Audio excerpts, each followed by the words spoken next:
Yawning, I'm letting low as we get down in the road below. Caught up in an overflow. Night ends are gone. Why are you look at me? Set on fire. Halo, Assalamualaikum warahmatullahi wabarakatuh. Kembali lagi ke channel aku, Dian Sastrowadoyo.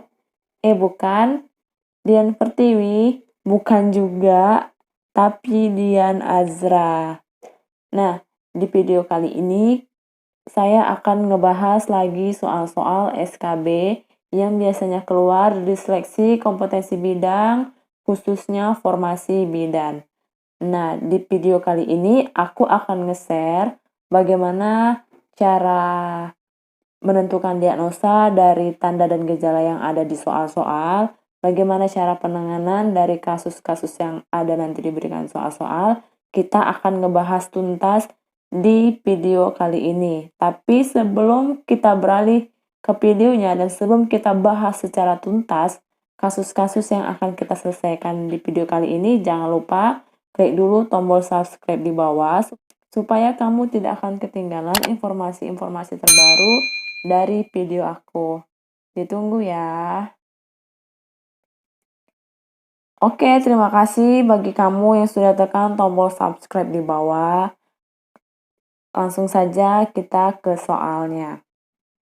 Seorang bidan bertugas melakukan pencatatan dan pelaporan hasil pelayanan yang dilakukan dan di situasi kesehatan ibu dan anak melalui PWS-KIA. Hasil pencatatan PWS-KIA tersebut disajikan dalam bentuk grafik untuk kebutuhan pelaporan. Saat ini, bidan sedang membuat grafik tentang kunjungan nifas yang dilayani 3 kali oleh tenaga kesehatan. Apakah grafik yang akan dibuat bidan pada kasus tersebut?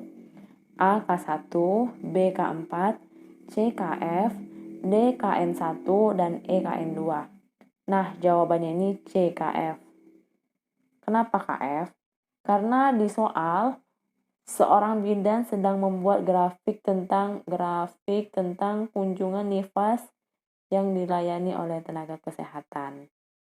Jadi, di PWS-KIA itu terdapat 13 macam grafik.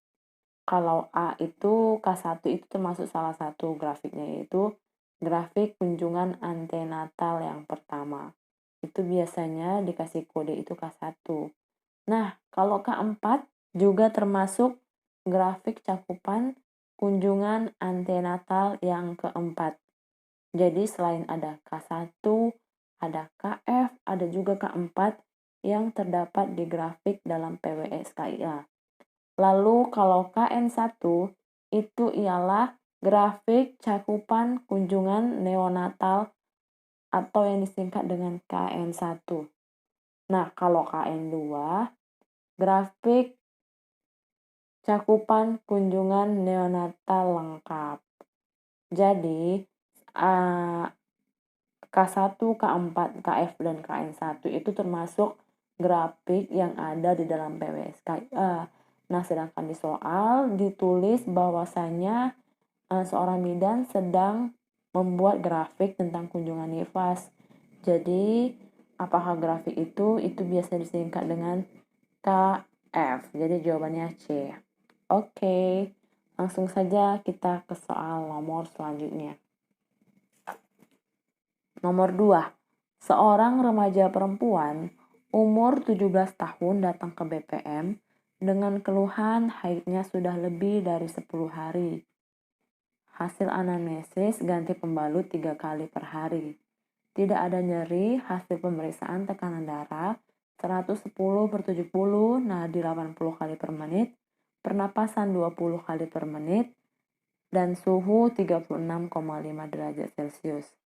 Remaja tersebut menolak bidan saat ingin melakukan palpasi abdomen dan infeksi terdapat darah yang keluar. Rencana asuhan apakah yang paling tepat pada kasus di atas? A. Meminta dukungan keluarga pasien. B. Memberi pengertian tujuan pemeriksaan fisik. C. Melakukan kolaborasi dengan tenaga kesehatan lain. D. Merujuk fasilitas merujuk pasien ke fasilitas pelayanan yang lebih lengkap. E. Meminta keterangan tertulis terkait penolakan pemeriksaan. Nah, jadi di sini itu seorang remaja mengeluh haidnya sudah lebih dari 10 hari. Ganti pembalut 3 kali per hari itu kayaknya masih normal. Kalau ganti pembalut 3 kali per hari, memang idealnya segitu. Dan dia tidak ada nyeri. Tetapi kita harus garis bawahi kalau dianya haidnya itu sudah lebih dari 10 hari. Lalu remaja tersebut ketika dipalpasi, remaja itu menolak bidan untuk mempalpasi perutnya. Jadi, apakah asuhan yang paling tepat? Nah, kalau meminta dukungan keluarga pasien, itu bisa saja, tetapi kita seharusnya rencana asuhan yang kita berikan begitu. Jadi kalau menurut saya itu B, memberi pengertian tujuan pemeriksaan fisik. Kenapa harus itu? Karena di atas belum ada bidannya itu menjelaskan apa tujuan bidannya untuk melakukan palpasi. Jadi bisa aja seorang remaja yang umur 17 tahun dia masih canggung atau masih tabu untuk hal-hal yang begitu karena dia pasti takut bahwasanya dia dikira hamil atau bagaimana. Dan sesuai dengan Undang-Undang Nomor 36 Tahun 2009 tentang hak mendapatkan informasi tentang tujuan fisik. Jadi pasien itu berhak untuk mendapatkan informasi yang mengenai dirinya atau pasien itu berhak untuk mendapatkan informasi ketika kita akan memeriksa pemeriksaan fisik.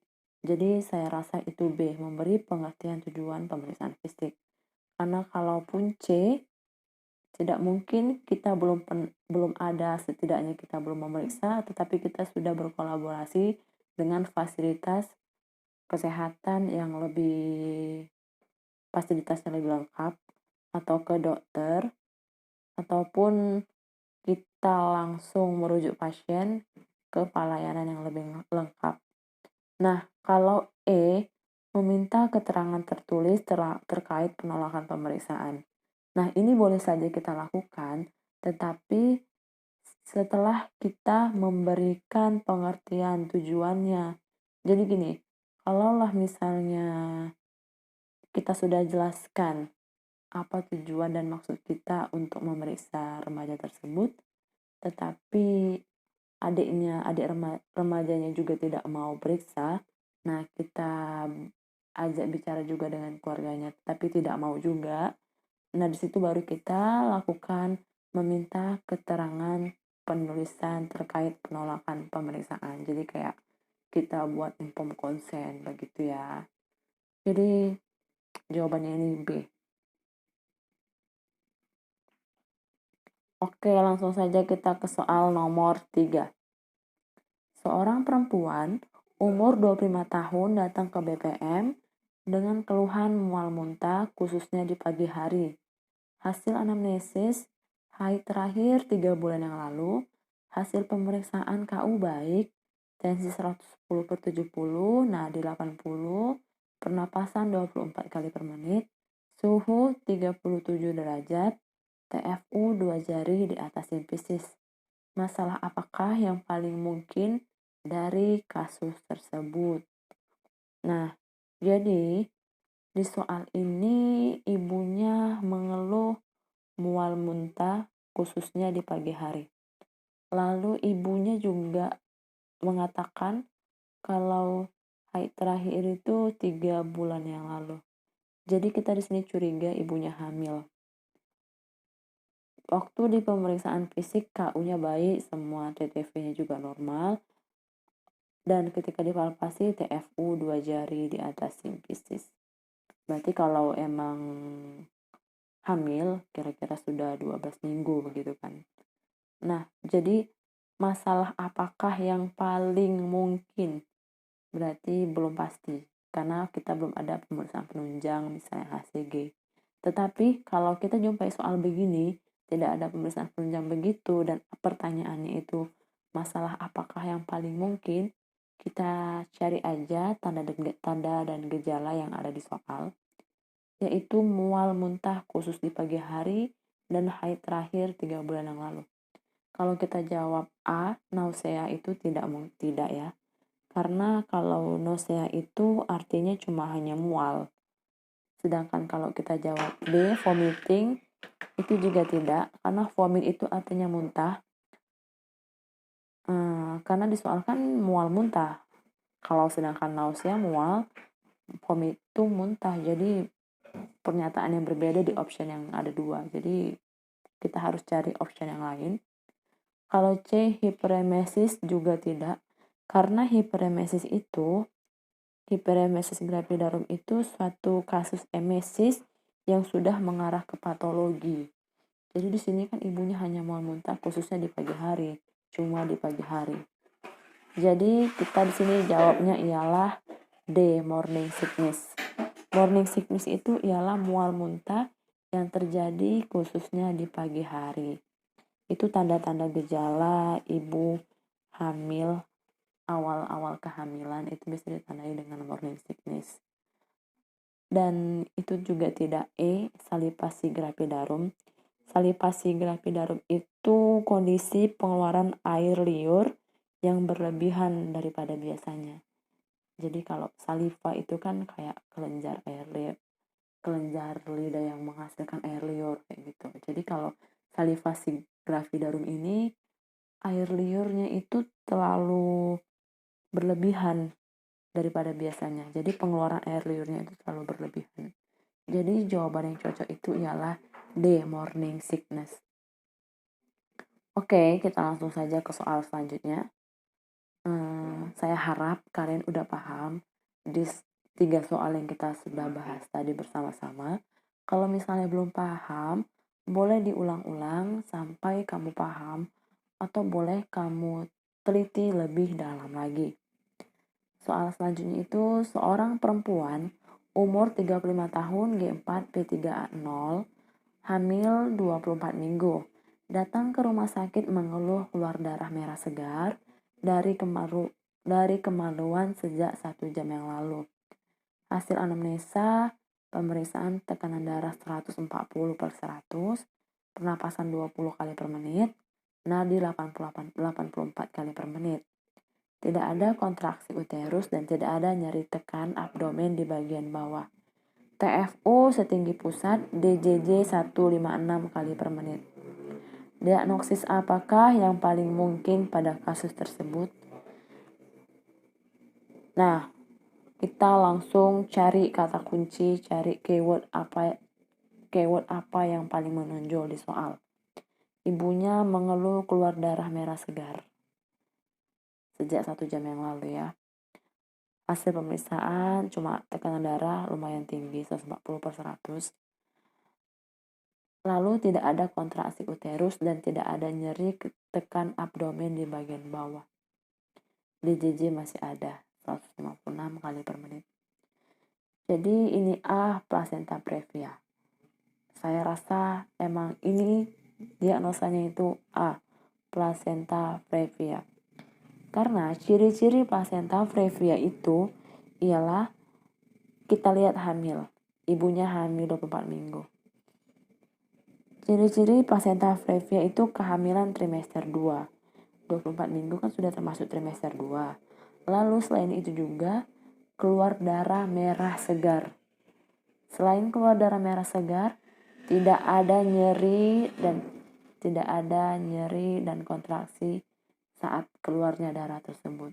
Jadi itu cocok sekali kita beri diagnosa placenta previa. Nah, kalau solusio placenta itu juga termasuk pendarahan yang terjadi di kehamilan biasanya trimester kedua, tetapi solusio placenta itu ditandai dengan tanda biasanya itu darahnya itu berwarna hitam dan ada rasa nyeri. Jadi perbedaan antara placenta previa dan solusio placenta itu di warna darah. Kalau placenta previa warna darah segar merah dan kalau solusio itu warna hitam. Dan kalau placenta previa itu tidak ada nyeri di kontraksi atau di bagian bawah perut. Tetapi kalau solusio plasenta itu ditandai dengan rasa nyeri. Jadi sudah paham antara placenta previa dan solusio plasenta. Nah, kenapa kita tidak jawab C, D, atau E? Karena C, D, atau E itu pendarahan antenatal atau pendarahan kehamilan yang di bawah usia 20 minggu. Sedangkan di soal itu hamilnya 24 minggu. Jadi sampai sini saya rasa cukup jelas banget soalnya ngejelasin ciri-ciri dan tanda-tandanya untuk menentukan diagnosa ini. Jadi kita lanjut ke soal selanjutnya. Seorang perempuan umur 25 tahun G1P0A0 hamil 8 minggu datang ke puskesmas untuk memeriksakan kehamilannya. Hasil anamnesa 1 bulan yang lalu pernah mengeluarkan perdarahan bercak sekali saat awal kehamilan. Hasil pemeriksaan tekanan darah 120/80, nadi 88 kali per menit, suhu 37 derajat Celcius, TFU belum teraba, HCG urin tes positif. Informasi apakah yang paling tepat sesuai kasus tersebut? A. Rujuk ke rumah sakit. B. Tirah baring. C. Penkes fisiologi kehamilan. D. Observasi dalam 24 jam. E. Penkes tanda-tanda bahaya. Nah, di sini jawabannya itu ialah C. Penkes fisiologi kehamilan. Kenapa jawabannya C? Di sini pertama TFO emang belum teraba, tetapi HCG urin tes positif. Lalu hamil 8 minggu. Tetapi dia mengeluh kalau 1 bulan yang lalu pernah mengeluarkan perdarahan bercak. Nah, di sini kenapa saya anjurkan untuk Penkes fisiologi kehamilan? Kita juga harus tahu tanda-tanda awal kehamilan. Biasanya itu ada namanya tanda Chatwell atau Chatwell, cara bacanya saya juga kurang paham cara bacanya. Itu ditandai dengan adanya darah bercak, tapi hanya sekali ya. Darah bercak itu kira-kira 1 bulan yang lalu dari hamil 8, kalau misalnya ini hamil 8 minggu, berarti 1 bulan lalu, 4 minggu yang lalu. Jadi saat-saat awal kehamilan dia ada kayak ngasih tanda bercak darah cuma kayak kecoklatan gitu, tapi cuma sekali ataupun cuma sedikit sekali begitu. Itu termasuk tanda-tanda fisiologi awal kehamilan. Jadi kita anjurin C untuk Penkes fisiologi kehamilan. Oke, kita lanjut ke soal nomor 6. Seorang perempuan umur 27 tahun G3P1A1 hamil 20 minggu datang ke BPM untuk memeriksakan kehamilan. Hasil anamnesa merasa pusing sejak 1 minggu yang lalu. Hasil pemeriksaan tekanan darah 120/80, nadi 80 kali per menit, pernapasan 24 kali per menit, suhu 36, HB 11,2 gram. Pertanyaannya ialah berapakah dosis tablet FE yang dianjurkan sesuai kasus tersebut? Di sini A 1 kali 60 mg, B 2 kali 60, C 1 kali 80 mg, D 2 kali 80 mg, E 1 kali 120 mg. Saya jawabnya itu A, 1 kali 60 mg. Kenapa saya jawab A? Di sini semua TTV ibunya, KU ibunya 120/80, dan HB, kita garis bawahi HB-nya itu 11,2. Jadi ketika kita menemui ibu hamil dengan HB-nya itu di atas dari 11, itu termasuk kehamilan yang tidak anemia. Itu termasuk kehamilan yang tidak anemia. Jadi untuk ibu hamil yang dikategorikan tidak anemia, kita hanya boleh memberi tablet tambah darah atau FE itu dengan dosis 1 kali 60 mg. Jadi kalau nanti kamu ketemu soal seperti ini, mau berapa dosis tablet F yang diberikan, kamu harus analisa dulu berapa hemoglobin ibu hamil tersebut. Kalau misalnya HB-nya itu di atas 11, berarti masih normal, dan itu dosisnya ialah dengan memberikan 1 kali 60 mg. Seorang bidan desa bertugas melakukan pencatatan dan pelaporan melalui PWSKIA. Ini hampir kayak soal nomor 1 ya, tentang PWSKIA. Dalam pencatatan tersebut diketahui data cakupan K1 bulan ini adalah 85%. Data cakupan K1 bulan lalu 75%. Target K1 di wilayah tersebut adalah 60%. Apakah kesimpulan terhadap status cakupan K1 di wilayah tersebut? A. Baik, B. Jelek, C. Cukup, D. Kurang, E. Meningkat. Jawabannya ini ialah A. Baik. Jadi di cakupan K1 itu ada beberapa kategori, yaitu baik, jelek, cukup, dan kurang. Jadi kalau baik itu artinya itu angka cakupan meningkat dari target, dan angka cakupan bulan ini meningkat dibandingkan bulan yang lalu. Nah, ini ya, ingat ya. Kalau baik, angka cakupan bulan ini itu meningkat dari bulan yang lalu. Ini angka cakupan bulan ini. Sedangkan bulan lalu cuma 75%. Berarti lebih tinggi dong ya bulan ini daripada bulan lalu. Nah, selain itu juga, angka cakupan bulan ini juga harus lebih tinggi daripada target di wilayah tersebut. Kita lihat target di wilayah tersebut hanya 60%. Berarti jawabannya itu baik. Bagaimana kalau kita mendapat soal yang berbeda? Atau misalnya angkanya nggak 75%, 85%, tapi angkanya rendah-rendah. Jadi kita harus tahu juga apa itu definisi kategori jelek. Jadi kalau jelek itu angka cakupan melebihi target, namun lebih rendah dari cakupan bulan lalu. Misalnya angka cakupan bulan ini itu 70%. Sedangkan bulan lalu 75%. Jadi kalau misalnya soalnya K1 bulan ini adalah 70%, K1 bulan lalu 75%, dan target di wilayah tersebut 60%, itu kita kategorikan dengan cakupan kurang. Nah, bagaimana kalau dengan cakupan cukup? Kalau cakupan cukup itu, angka cakupan meningkat dari bulan lalu, namun tetap di bawah target wilayah. Nah, misalnya K1 bulan lalu itu 55%. Sudah? Misalnya K1 bulan lalu itu 50%. Lalu K1 bulan ini itu 55%. Sedangkan K1 target di wilayah mereka tersebut 60%. Jadi kurang. Walaupun dia K1 bulan ini meningkat, tetapi tetap kurang di bawah target. Jadi itu kita kategorikan dengan cukup.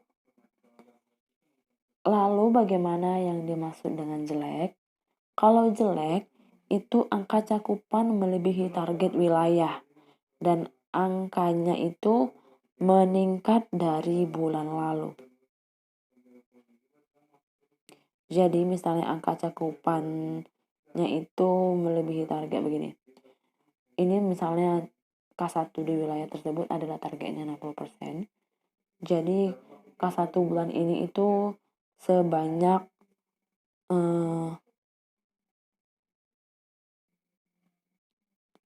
sebanyak 75%, dan K1 bulan lalu itu hanya 70%. Jadi itu dikategorikan jelek. Oke, cukup sekian video kali ini. Saya harap apa yang saya sampaikan dapat bermanfaat bagi kamu. Dan jangan lupa tekan tombol subscribe di bawah supaya kamu tidak ketinggalan video-video terbaru dari aku dan kamu bisa menambah informasi dan kamu bisa menambah pengetahuan dan kamu bisa bersaing di persaingan New Epic Battle selanjutnya. Oke, jangan lupa share video ini ke grup kamu, share video ini ke teman-teman kamu yang membutuhkan, supaya kita saling berbagi apa yang kita ketahui. Dan terima kasih kamu sudah menonton video ini. Thank you for watching. Bye-bye.